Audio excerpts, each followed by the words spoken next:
Joy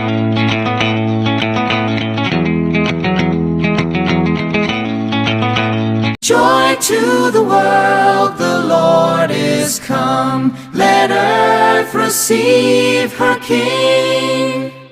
Let every heart prepare him room. And heaven and nature sing, and heaven and nature sing, and heaven and nature sing. 안녕하십니까. 프리보드 경매 이야기 강윤식입니다. 12월 22일 어제 부동산 뉴스가 하나 나와서 말씀드리고 물건 설명을 해드릴까 싶습니다. 지금 그 12월 22일 날 국회에서 실거주 의무 폐지에 대한 결의안이 국회 법안심사 소위에서 불발되어 버렸습니다. 원래 이 실거주에 대한 부분은 부동산 투기를 막기 위해서 도입되었는데 한 1년 전에 경기 하락과 금리 인상을 지속되자 정부가 이제 이 부분을 좀 폐지하겠다, 실거주 의무를 폐지하겠다라고 공식적으로 발표를 했는데 이게 국회에서 법안으로 막혀버렸습니다. 주공 같은 경우에 한 16,000세대가 아마 들어가는 걸로 알고 있습니다. 그런데 일반 분양분이 한 4,000세대분이 되는데 이분들 같은 경우에 실거주 의무가 폐지가 된다면은 잔금을 대출을 일으키지 않고 전세를 내므로써 그 전세 자금을 갖고 잔금을 치를 수 있는 여유가 생기는데 실거주를 해야 하는 의무를 폐지하지 못했기 때문에 바로 입주를 하셔야 됩니다. 그러면 실질적으로 본인이 그 대금을 다 완납을 하셔야 되는 부담감이 있고, 만약에 이를 어겼을 시에는 금액적으로는 한 1천만 원 벌금과 또는 징역 한 1년 정도 들어가 살 수 있다라는 이런 것이 있다는 걸 알고, 여러분들 아직 그 소위에서 통과되지 않은 이 실거주 의무 폐지 부분 조금 눈여겨 보셔야 될 것 같습니다. 예, 본격적으로 경매 물건에 대해서 설명을 드리겠습니다. 오늘 여러분들께 소개해드릴 물건은 전원주택입니다. 전원주택. 요즘 전원주택이 참 많이 나오지요. 전원주택에 대한 어떤 신비감과 어떤 기대 뭐 이런 걸 갖고서는 들어가서 하시다가 주위의 인프라라든가 모든 생활 여건들이 편치 않아서 급기야는 팔고 나오셔야 되는데 팔지를 못하시고 경매라는 그런 과정까지 겪게 되는 그런 물건들이 좀 많이 나오고 있습니다. 그래서 전원주택은 사실은 뭐 모든 분들의 로망이에요. 자연 속에서 싹 살고 싶은 거 뭐 그러고 꿈꾸지 않는 분은 계시겠습니까? 그런데 그 부분은 어떤 자본을 갖고 증식하거나 또는 자기의 자산을 갖다가 건전하게 지킨다는 차원에서는 약간은 선별을 해내야 할 그런 내용이 있습니다. 전원주택 물론 좋습니다. 근데 사실 때 내가 좋아하는, 모든 사람이 좋아할 수 있는 전원주택을 사야 내가 손바꿈을 할 때에도 손해 안 보고 또는 조금의 수익을 더 얹어서라도 팔고 나올 수가 있는 겁니다. 그런 조건으로 봤을 때 전원주택 같은 경우에는 제가 이제 의뢰해 오신 분들, 많은 분들의 이야기를 또 종합해 보면은 이런 조건을 갖고 있는 전원주택이 그래도 우량한 물건으로 괜찮게 많은 분들에게 이렇게 회자되고 있는 것 같아요. 전원주택이라고 그러면 일단은 서울에서 1시간 거리 내에 들어가 있어야 된다. 저는 이렇게 봅니다. 보통 1시간이 넘어버리면 세컨하우스로서의 입지가 완전히 변하거나 또는 가 사시더라도 서울에 들어오려 한다면 조금 한번 오시기가 쉽지가 않아요.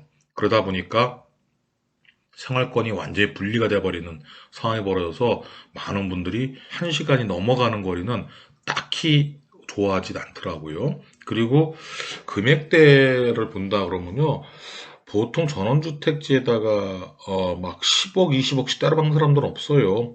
통상 가장 많이 팔리고 좀 들어가고 싶어 하는 금액대의 전원주택지는 통상 한 2, 3억, 4억까지도 한 요 정도 선이라 그러면은 그래 한번 세컨하우스로 한번 알아볼까? 아니면은 내 노후 생활을 위해서 거기 들어가 살아볼까? 이렇게 생각하시지 그 이상의 금액의 주택은 거의 찾질 않습니다. 뭐 거래가 안 된다는 얘기죠. 그리고 매매가 좀 활발하는 지역이 따로 있습니다. 그런 지역 쪽에서는 실패가 없겠죠. 예, 그리고 뭐 부가적으로 얘기한다면은 인근에 병원이라든가 편의시설이 조금 한 30분 내의 거리만 나가면은 있을 수 있는 지역. 너무 외져버리면은 위급 상황, 긴급 상황이 벌어지면은 뭔가 도움받기가 쉽지 않지 않습니까? 그래서 이런 조건들을 갖고 있는 전원주택지가 그래도 좀 잘 팔리고 있다. 이렇게 여러분들이 정리해 놓으면 좋지 않을까 싶습니다.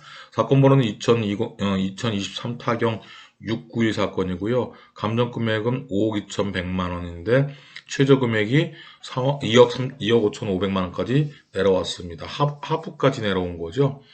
그래서 저는 이 물건이 일단은 지역이 마음에 들었어요. 경기도 광주시 도청면 궁평리 여기면은 서울에서 뭐 진짜로 달리면은 1시간 내 거리에도 들어갈 수 있는 지역입니다.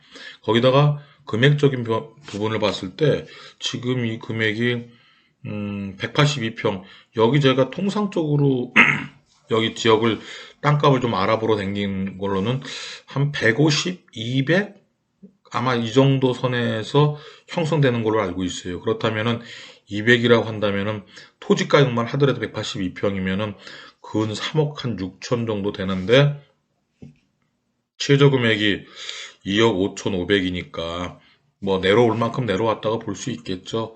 이제 그래서 이 물건이 제대로 쓸 수 있는 물건이냐만 이제 감지가 된다면은 별 문제 없다면은 한번 염두에 볼만 하겠다 싶은 거예요. 자, 여기도 한번 감정평가되어 있는 부분을 볼까요? 182평. 그 다음에 제곱미터당 54만 5천 원 곱하기 3.3 하면은 한 175만 원? 뭐 그 정도 되겠네요. 그리고 2층으로 되어 있죠. 이렇게 단독주택 2층으로 되어 있습니다. 심야 전기 보일러가 있다. 이거 굉장히 큰 장점이죠. 심야 전기 보일러 이거 경매 진행되면은 부합물입니다. 그래서 같이 경매가 넘어가는 걸로 이렇게 보시면 될 것 같고요. 그다음에 발코니가 좀 있다라는 부분이 좀 있습니다.